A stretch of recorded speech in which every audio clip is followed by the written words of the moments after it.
孩子的命被人偷走了。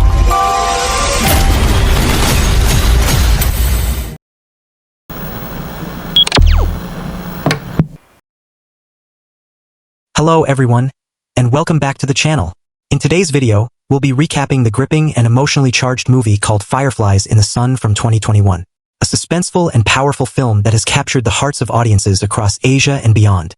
This is a story about a father's unwavering love, a broken system, and the lengths one man will go to save his child, no matter the cost. Before we start, be sure to subscribe and leave a like to support the channel. Now, buckle up. It's about to get cinematic. The movie starts with a close-up of a lighter. Its flame flickers briefly before being tossed into a garbage bin overflowing with trash. A small fire quickly spreads. Police monitoring the security cameras notice the fire and dispatch officers. But the fire was just a distraction. The man behind it is making his way into Sun Tong Hospital. Here, the director is proudly leading a tour for a group of well-dressed, influential guests.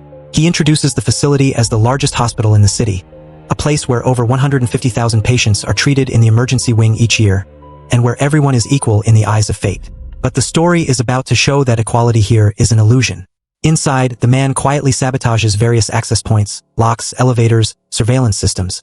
Though a security guard briefly notices him, he quickly turns away, distracted by a game on his phone. Then, a gunshot echoes through the hall, and the man takes the hospital director hostage. Panic breaks out. Staff and patients rush to flee, only to find exits locked. Soon, a SWAT team and the police arrive on the scene. Among them is the experienced officer detective, Zhang Jingyi, who quickly identifies the weapon used by the intruder as a police-issued firearm. The intruder, now in control, begins issuing demands. He wants a donor heart, which landed at the airport 2 hours ago, located and delivered to the hospital within an hour. If not, he will start executing hostages. His second demand is to have the press coming inside the hospital, with no one else allowed nearby. While the police attempt negotiations, a celebrity KNTV reporter named Li Anchi arrives at the scene. Recognizing the big scoop, she steps into the hospital alone, unarmed, fully aware of the risks. As the camera goes live and her exclusive report begins to air, the truth slowly unravels.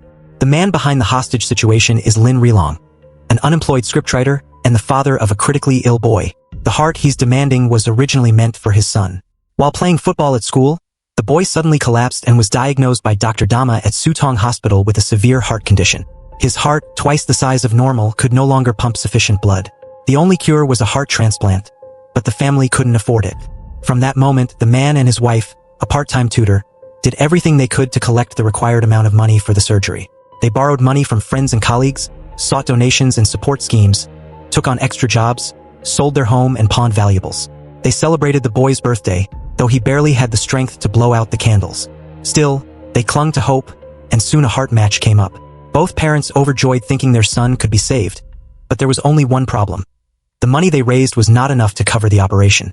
The doctor gave them 1 hour to pay for the surgery. Without hesitation, the father decided to borrow money from gangsters. As he rushed back to the hospital, he got a call from his wife. The heart was no longer available. A call had come from the top, the health bureau's highest official. Under political pressure, the hospital director agreed to reassign the heart. Hearing the news, Dr. Dama was furious and threatened to resign. But his superior reminded him of the favors that had secured his position. He owed his role to the very system now forcing him to compromise his ethics. The hospital director planned to lie to the family, saying the heart had been damaged in transit. But the mother had overheard everything. She knew the truth. Their son had been denied his only chance at survival because another child, born into privilege, had taken his place. The man confronted the doctor head-on. Overwhelmed by grief, he demanded answers. Who had the power to take his child's only chance at life? His voice cracked with desperation as he pleaded for mercy, begging him to save his son. But his cries were ignored. Security dragged him out of the hospital, leaving him powerless against the system that had quietly stolen everything. Outside, consumed by fury and despair, he caught sight of a police officer's handgun. That's when he decided his next move. Back in the present, the scene goes viral.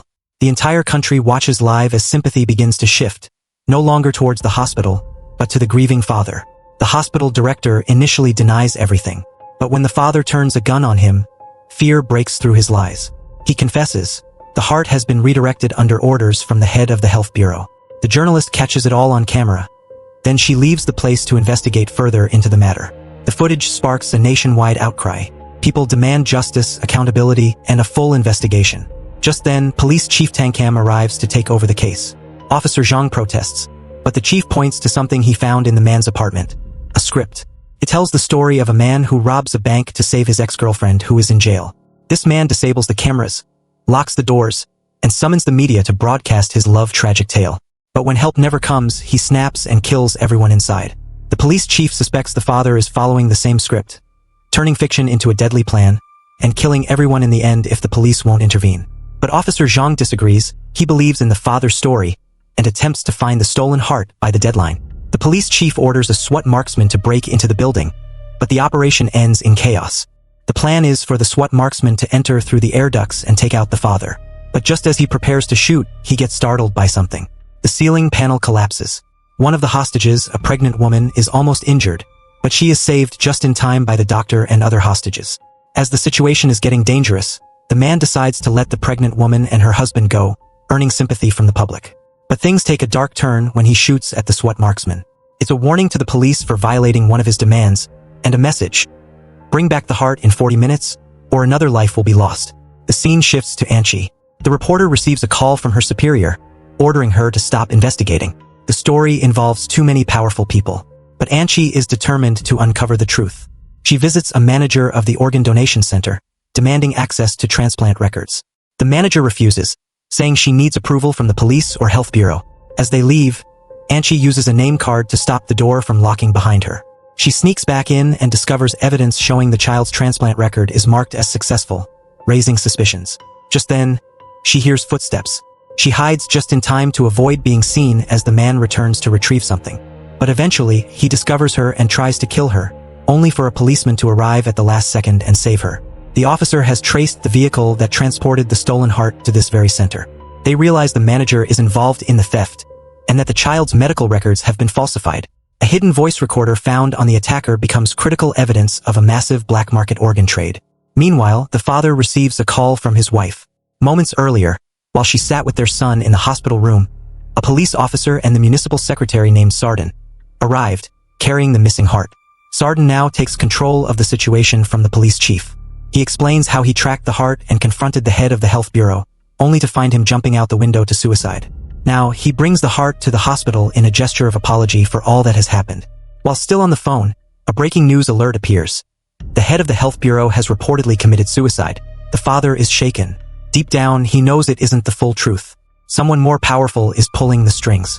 Outside the hospital, the father appears ready to surrender.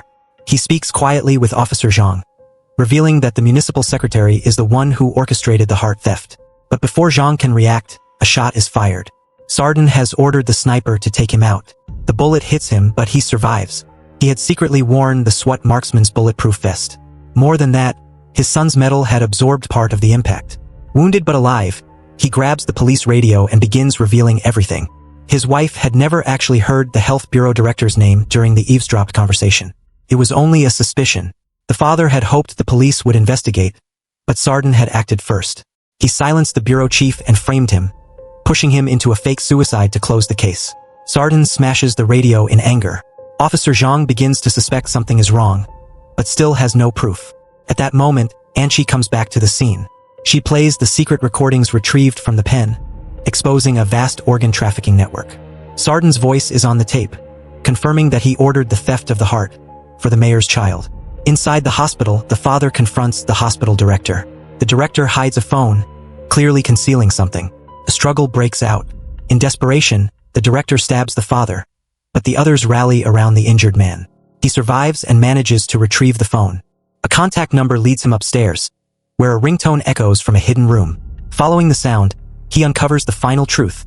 The heart meant for his dying son was rerouted for the mayor's child, who had been injured in a car accident. The mayor stands outside, waiting. He had known the father would come. He's not there to fight, but to accept the consequences.